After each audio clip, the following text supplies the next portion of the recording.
Bonjour à tout le monde, j'espère que vous allez bien tout d'abord. Que voilà, nous sommes donc dimanche 22 novembre 2025. Il fait un très beau temps ici là dans ma région, ce qui est de bonne augure. Vous voyez, le soleil tape sur la vitre de ma voiture.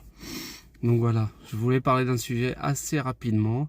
Donc je constate que il faut, quand on fait des sujets, c'est important de mettre les bons mots pour que ça frappe fort. Mais au-delà que ça frappe fort, c'est surtout mettre les mots que notre âme et notre cœur nous dit de dire. Donc voilà, je vais parler du sujet, la réconciliation.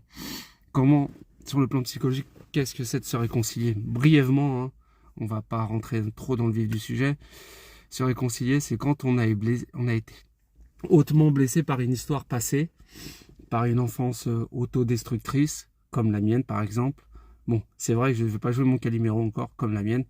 Voilà, quand vous êtes en suradaptation, ou vous vous auto-sabotez pendant pratiquement toute votre vie, pour ne pas être en lumière, c'est très très violent, comme on l'en dit.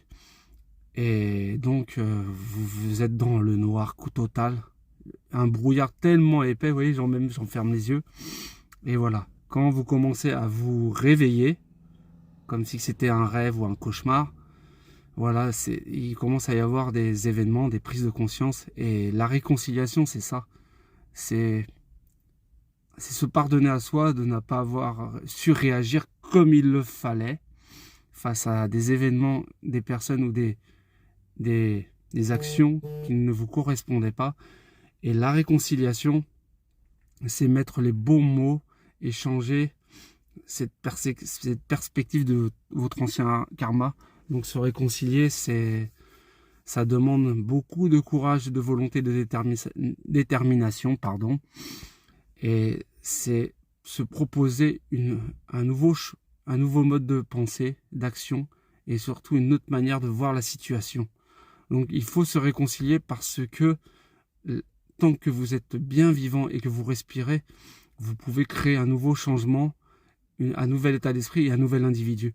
Donc la réconciliation, ça demande de l'amour, de l'envie, du partage avec soi d'abord et ne jamais se mentir. Voilà, c'est brief, c'est pas comment on dit, une vraie définition, mais c'est ma définition.